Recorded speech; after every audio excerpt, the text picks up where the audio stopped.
Hello, welcome to Bentley's Backwoods Bushcraft. This is Richard and we are in the Iet Dojo.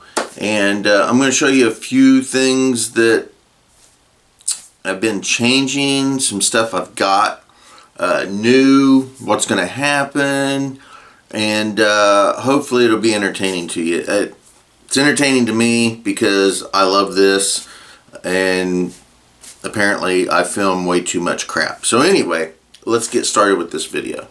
So we will begin just by walking into the dojo, and there is my Cage Rage middleweight title belt, and the gear that I use on a daily at the main dojo. My punching bag, you guys have seen this one that I'm making out of whatever I can find. This is new. I found this at a garage sale for $5. I couldn't pass it up. An Everlast punching bag. It is the one that is filled with rags and stuff like that, so it's not super hard, but I couldn't pass it up. Also, up here I've hung my flyer that I got from the Bill Wallace seminar that I just went to, and if you can see, he autographed it for me, which is cool. Again, I don't know why he autographed the dark part with a black marker. I was kind of hoping he would autograph down there, but regardless, I'm not complaining. I got Bill Wallace's autograph on the flyer that the seminar I went to, as well as this right here. I just finished making this. It's not complete yet because I didn't have enough space to complete it. But this is a little chart that I'm making that has the requirements per belt level.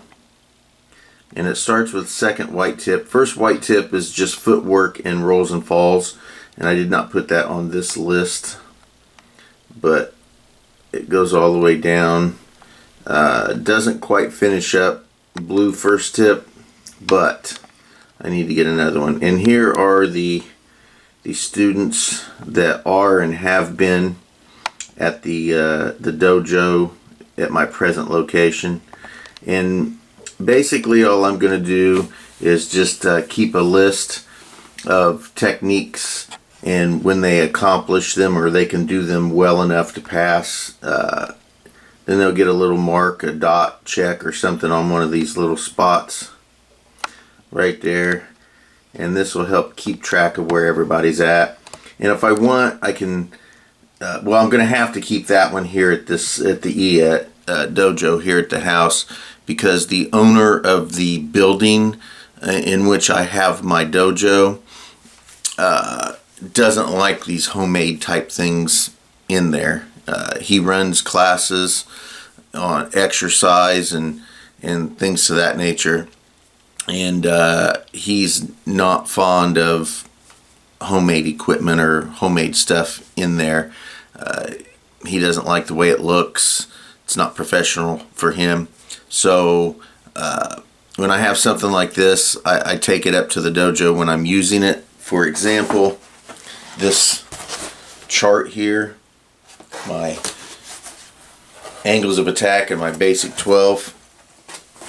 He doesn't like that up there either. So when I need it or when I want to use it, I take it up there, I use it, and then I bring it back to the home dojo. So that's one of those items that I'm going to take up there when they feel like they've accomplished, or when I feel like they've accomplished it. I don't know, either way. They put a little dot up there or a check mark or something, and that kind of keeps track of, so they can keep track of where they're at. I know where they're at in my point of view, but I want to know where they're at in their point of view. So that way this is something that they get to do, and if they think they're ready for good enough for a technique to pass, then they can put their own check mark on there. Because I think it's very important that the students evaluate themselves realistically and honestly, and this way it will show them. So this gives them control, and they can say, okay, Ikkyo Sono Ichi, I've got that. I can do that. Boom. Put a little dot there. And then when it comes time to demonstrate that they can do that, they either can or they can't by my standards. And then that way they will know whether or not they can or can't by my standards, but it also gives them a standard for their standards. So that way we can kind of, if and I have not ran into this yet, but if there's a student that is here and I see them as here and we don't mesh, that way this chart here will help us come together so that they understand what I'm looking for, I understand what they're looking for, and we can meet somewhere in the middle, hopefully. So anyway, I just always want to make sure that they have control, that they feel they have control over what they're doing and when they're doing it, and it encourages them as well. So that's what that's there for. Now I think I've got one more thing. I know I got this here. All right, I think I've got one more thing to show you, and then we'll get to working. Shoot on over here, and boom, look at there. I've got 7 mats. Now I think these are 3 foot by 3 foot. Not 100% positive, but I think that's what they are. Well, actually they're 39 inches long instead of 36. But anyway, basically 3 foot by 3 foot. There's an extra 3 inches here. But there we go.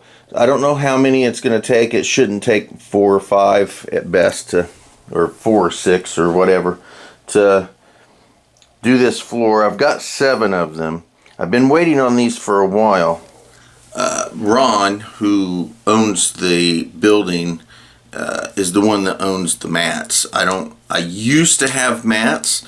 I borrowed them off of one of my MMA instructors, and he wanted them back because he was gonna start MMA again, I guess, or something like that. Anyway, he got them back. As far as I know, he's never started anything over again, but he won't loan them out anymore. So I don't know whether he sold them or what's going on. But regardless, I didn't have the mats. Prior to that, I had 12, I think it was. I had 12 mats, and I borrowed those off of another Taekwondo instructor, and he and I, well, anyway, he left state, and the guy who took over for him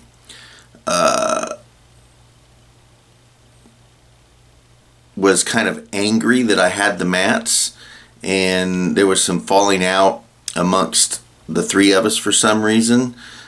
Anyway, I returned the mats. The guy was really shitty and nasty.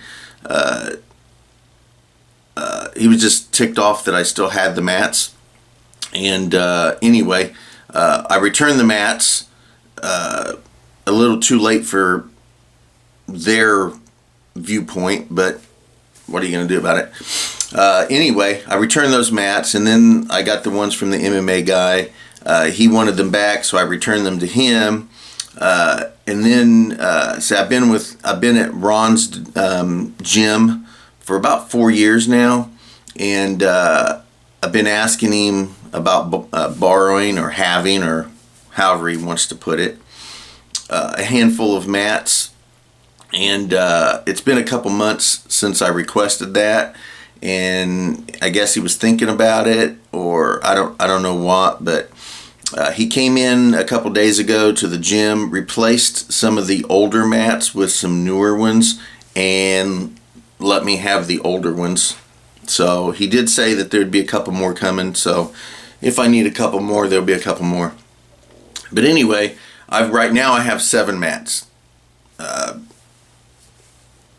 We'll see what the floor holds. I need to readjust some stuff. I need to plan on where I'm putting things. I don't know if this table is going to stay there. I got a little TV tray with it. Well, I'll just show you.